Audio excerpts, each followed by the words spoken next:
Welcome to the Skin Bliss podcast, where we break down skincare with science, not hype. Statistically speaking, the most effective, scientifically proven anti-aging product on Earth is probably sitting in your bathroom right now. Oh, absolutely. And you know exactly what it is. But I mean, chances are you secretly hate it. You Yeah. actively avoid using it because applying it feels like slathering your face in heavy melted butter. Yeah, or if it's not butter, it's like spreading white chalk all over yourself. Yeah, It's really the great irony of preventative healthcare. right. The one product that is actually designed to protect our cellular DNA from radiation is also, fundamentally, just the most cosmetically miserable thing to wear on a daily basis. I mean, formulating a good sunscreen is arguably the hardest job in the entire cosmetics industry. Which is exactly why, for this deep dive, we are treating your morning SPF routine not as some kind of guilt trip, but as a diagnostic puzzle. I like that approach. Yeah, we are taking our sources today and really decoding the actual chemical clashes happening right on your face. Because look, hiding your sunscreen isn't a personal failing. No, not at all. You aren't just being lazy. We are going to figure out the science behind the misery here so you can stop wasting money on formulas your skin actively rejects and finally find something you genuinely don't mind wearing. Right, but before we can fix those invisible chemical problems, we kind of have to look in the mirror and face the most obvious hurdle. The visual grapes. Exactly. The primary reason people skip sunscreen altogether is simply how it makes them look right out of the bottle. And, the biggest offender historically is the dreaded white cast. Oh, the Victorian ghost effect. Yes. When you apply those classic mineral sunscreens, the ones with zinc or titanium, it literally feels like you are trying to paint this microscopic reflective shield onto your face. What's fascinating here is that your analogy of a reflective shield is completely biologically and physically accurate. Oh, really? Yeah, when we talk about mineral filters, so ingredients like zinc oxide and titanium dioxide, we're essentially talking about microscopic rocks. Oh, wait, literally rocks? Literally. They are designed to sit on the very top layer of your skin, the stratum corneum, and act as a physical wall. So when UV rays hit your face, these particles just bounce the light away. But because they are opaque, white powders in their raw form, they don't just bounce away invisible UV light, they bounce away, well, all visible light. Precisely. It's a functional feature of the ingredient that basically translates into a cosmetic nightmare. Right. Especially for anyone who doesn't have a perfectly pale complexion. Right. The very mechanism that makes it work is what makes it look terrible. So what is the workaround? I mean, we can't walk into a morning meeting looking like we're permanently ready for Halloween. Well, you transition to the other side of the chemical spectrum. You look for chemical filters, or what dermatologists call organic filters. Okay. Instead of sitting on top of the skin like a wall of rocks, these filters actually absorb into the top layers of the skin. They act more like a molecular sponge. So they soak it up instead of blocking it. Exactly. They absorb the incoming UV rays and convert that radiation into this tiny, completely imperceptible amount of heat. And because they absorb into the skin rather than sitting on top, they are totally invisible. But our sources highlight a really interesting alternative, right? For people who either have highly sensitive skin that reacts poorly to those chemical filters, or who just prefer having that physical shield. Oh, tinted mineral sunscreens. Yeah. The tinted formulas are just a brilliant piece of chemical engineering. So formulators take that stark white zinc oxide and they mix in iron oxides. And what are iron oxides exactly? They're essentially rust-derived pigments. They give the sunscreen a skin tone color, which totally neutralizes that white cast. And the sources actually mention a massive secondary benefit to those iron oxides, beyond just fixing the color. Right, they actively protect your skin against visible light. Like blue light. Yes, particularly blue light from the sun and our screens. Uh, We now know blue light contributes significantly to hyperpigmentation and conditions like melasma. So by fixing the cosmetic problem of the white cast with iron oxides, you actually upgrade to a superior, broader spectrum protection. Okay, let's unpack this a bit more. Let's say you fix the white cast, either by switching to chemical filters or a tinted mineral formula. You still have the second major visual problem. The grease slick. A grease slick. Even the invisible chemical sunscreens often leave you looking incredibly shiny and feeling incredibly heavy. Why is that heavy butter feeling so universal? It really comes down to the stubborn nature of the UV filters themselves. Both mineral powders and the chemical resins used to absorb UV rays are notoriously difficult to work with. In what way? Well, in their raw state, they are chalky or they are intensely sticky and they want to clump together. But if a sunscreen clumps on your face, it leaves microscopic gaps where UV rays can penetrate and burn you. Oh, so the manufacturer has to find a way to make those sticky resins spread perfectly evenly across every millimeter of your face. Right. And the most effective delivery system for that is heavy oils and emollients. That greasy feeling is simply the solvent carrying the active ingredients. The oils are there purely for spreadability. Okay, but knowing why it happens doesn't make it any less miserable to wear in the middle of July. Fair point. If we want to avoid looking like we just finished a marathon in a sauna, what are we actually looking for on the label? You have to actively seek out labels that say dry touch or look for specific mattifying agents in the ingredient list.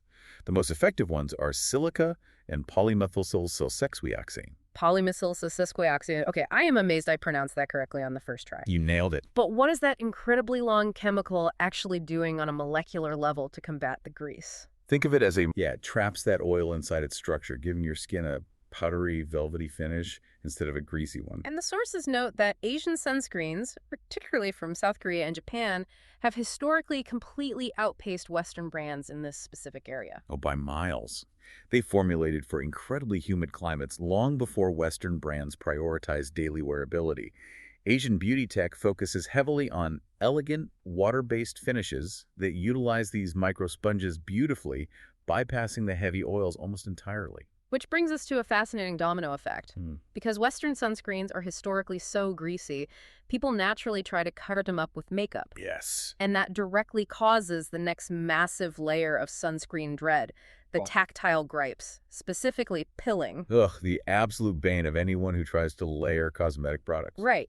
You apply your sunscreen, you reach for your foundation or concealer, and the second you start blending, everything rolls up into these tiny, dirty-looking little debris balls on your cheeks. It's the worst. Looking at the chemistry and the sources, it seems like trying to spread water-based paint over a layer of fresh wax on a car. The paint has nothing to grip, so the friction of your brush just tears it into rubbery shreds. That is a perfect analogy for what is happening physically. Yeah. Usually, this is a violent clash between water and silicone. Okay, how so? Well, modern sunscreens rely heavily on silicones to create a smooth, water-resistant film over the skin that locks the UV filters in place. Silicones are large molecules that sit on the surface. Right. So if you take a water-based foundation and rub it aggressively over that silicone film, the two bases fundamentally repel each other. The friction causes the polymer chains in the sunscreen to snap and roll up. So the fix here is just basic chemical hygiene then, matching your base types. Like goes with like. If your sunscreen is silicone-based, which you can identify if the top ingredients end in silicone or siloxane, you pair it with a silicone-based makeup, water goes with water. The sources also emphasize a waiting period between layers, but I have to push back on this a little. They suggest a 2 to 3 minute wait. For someone rushing out the door at 7:30 in the morning, 2 minutes standing around the bathroom feels like an absolute eternity. Is it actually necessary? I mean, it is entirely necessary if you want the product to work. Really? Yeah. You are waiting for the volatile solvents in the sunscreen to evaporate.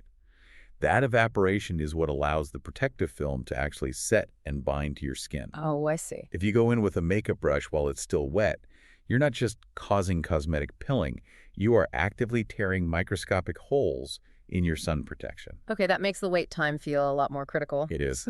But let's talk about a tactile issue that is arguably worse than ruined makeup. The stinging eyes. Oh, yeah. There is nothing quite like walking outside on a hot day and suddenly the sunscreen migrates into your tear ducts, just blinding you with a burning sensation. It is agonizing. It's actually one of the primary reasons patients tell dermatologists they stopped putting SPF on their face entirely. Why does it happen? Are the chemicals fundamentally toxic to our eyes or something? No, it's not toxicity. It's a pH clash and molecular mobility. Mobility. Yeah, the biggest culprits are older chemical filters like avobenzone and octinoxate. Yeah. They're incredibly effective at absorbing UV light, but they are very small, mobile molecules. Okay, so they move around. Exactly. As your skin naturally produces sweat and oil throughout the day, these small filters catch a ride on that moisture. They migrate down your forehead, and when they hit the delicate, highly sensitive tear film of your eye, the chemical difference causes intense irritation. But we obviously can't just leave the skin around our eyes unprotected. That skin is incredibly thin and prone to severe sun damage. What is the tactical maneuver here? The most targeted solution is a dual product approach. You swap to a strictly mineral sunscreen just for the orbital eye area. Because it rocks. Right. Zinc oxide and titanium dioxide are heavy, inert particles. They don't migrate easily, and they don't sting. Stick sunscreens seem uniquely suited for this, right? Stick sunscreens are phenomenal for the eye area. To keep the product in a solid stick form, formulators use heavy waxes. Those waxes physically cannot melt and run down your face the way a liquid lotion does. You just trace a circle around your eye. Exactly, around your orbital bone. Alternatively, if you prefer chemical sunscreens, seek out formulas utilizing newer next-generation filters like tinosorbum and euphonyl. Why are those better? They have much larger molecular weights, meaning they are physically too heavy to migrate on your sweat. They just stay put. Okay, so we've solved the cosmetic issues of looking like a ghost or a grease slick. We've solved the physical issues of snapped polymer chains and blinding eye pain. That brings us to the economic reality. The budget. Yeah, applying a perfectly formulated, cosmetically elegant, next-generation sunscreen every single day sounds incredibly expensive. How do we make this a sustainable daily habit? If we connect this to the bigger picture, we have to fundamentally reframe how we view this step in our routine. High-end packaging might be a luxury, but the SPF itself is preventative healthcare. It's true. You wouldn't skip brushing your teeth because toothpaste feels too expensive, and we shouldn't treat protecting our cellular DNA as a luxury either. Fully conceded, but the wallet fatigue is real when a tiny little 2-ounce bottle costs $40 and dermatologists want you using a quarter teaspoon every single morning. The math adds up fast, I know. Which is why the budget approach is to entirely bypass the prestige beauty aisles and look strictly at pharmacy brands. Really? Yes, look for bottles that are 100 milliliters or larger from brands like Eucerin, La Roche-Posay, or the Cancer Council in Australia. But why would a drugstore brand physically outperform a high-end department store brand in this specific category? Because those pharmacy brands are typically owned by massive global conglomerates with the largest research and development budgets in the skincare world. Oh, interesting. They literally own the patents on the best, newest UV filters and polymer technologies. Oh. A prestige brand might spend most of its budget on marketing, fragrance, and beautiful glass bottles. Well, the pharmacy brand. The pharmacy brand is pouring its budget into the cutting-edge tech that makes the sunscreen spread flawlessly and absorb quickly. To save money on the bottle, get the better tech. That actually leads directly into a genuinely mind-blowing fact from the sources regarding the SPF numbers on those bottles. The SPF 30 versus 50 debate. Yes. People naturally gravitate toward SPF 50 or even SPF 100, assuming higher is always better. But the sources argue that you really only need SPF 30 for daily use. This is what dermatologists call the good enough rule. Yeah. And it is absolutely vital for building a sustainable habit. Let's break down the math on this, because it challenges everything we are taught about sun protection. The difference between SPF 30 and SPF 50 is shockingly small. It is. SPF 30 blocks roughly 97% of UVB rays.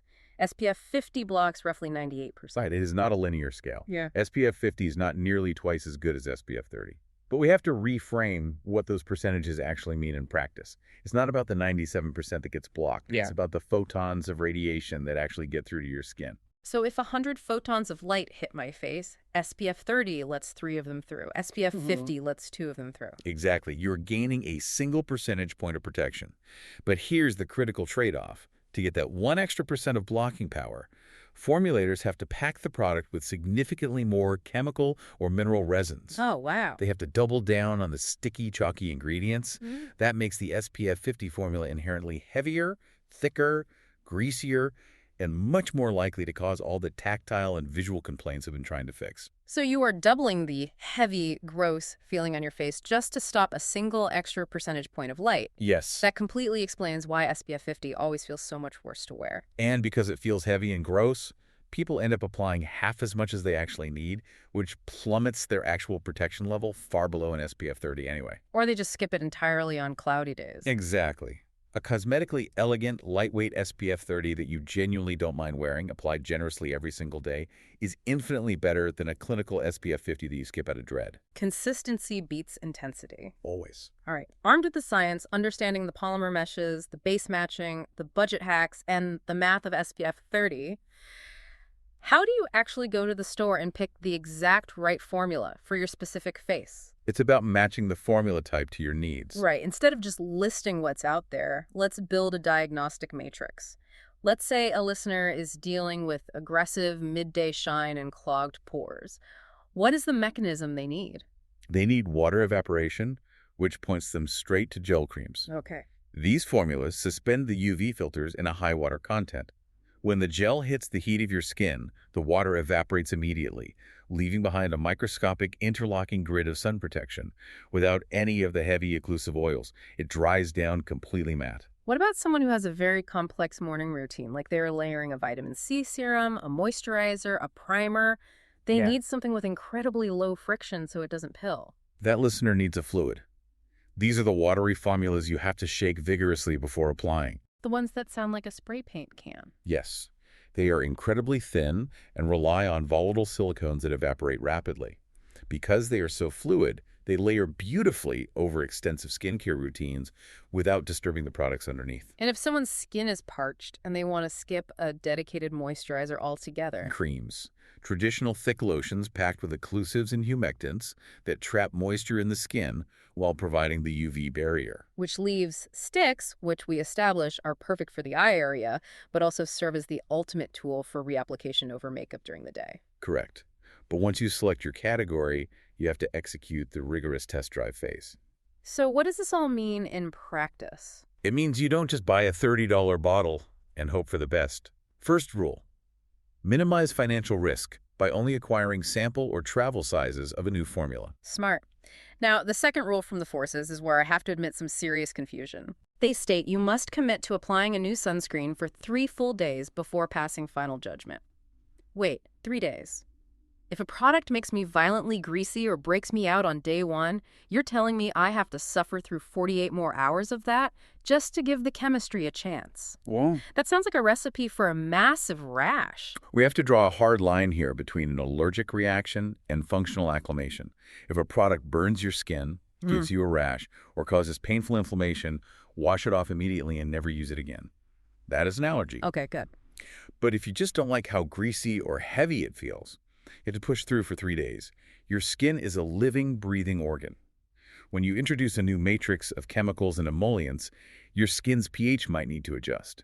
Your natural sebum production might temporarily spike as it reacts to the new oils. So day 1 might be a greasy mess, but by day 3, your skin barrier has acclimated, dialed back its own oil production, and the product suddenly dries down perfectly matte. Precisely. You are giving your biology time to balance with the chemistry. Third rule: test it completely barefaced on a weekend, and then test it under your full makeup routine on a workday. It needs to pass both stress tests. And the final rule is a brilliant shift in perspective.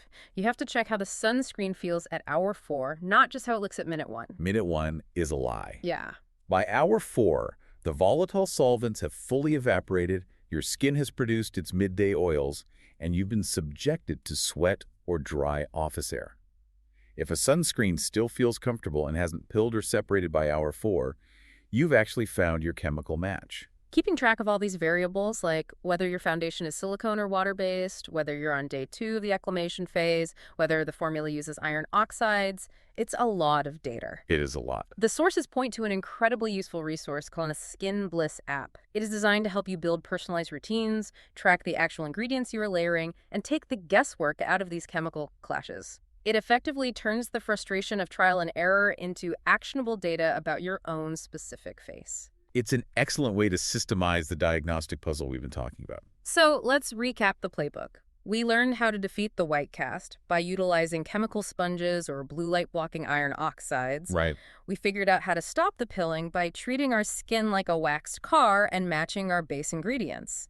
We saved our eyes from stinging by using heavy wax sticks that physically cannot melt into our tear ducts. And we embraced the mathematical reality that a cosmetically elegant SPF 30 is infinitely better than a miserable SPF 50. Exactly. Yeah. You now have the science to fix your morning routine. This raises an important question, though. Something to consider the next time you look at your bathroom counter. What's that? If our skin takes 3 whole days to biologically adapt and balance out a new chemical formula, how many other skincare or cosmetic products in your cabinet did you unfairly throw in the trash just because you didn't like how they felt in the first 10 minutes? Oh, wow. That fundamentally changes how you look at every product you buy. It makes you wonder what highly effective treatments we've completely misjudged just because we didn't give our own biology time to figure out the chemistry. Exactly. Patience pays off. We will leave you with that thought. The next time you're standing in front of the mirror holding that little bottle of SPF, remember?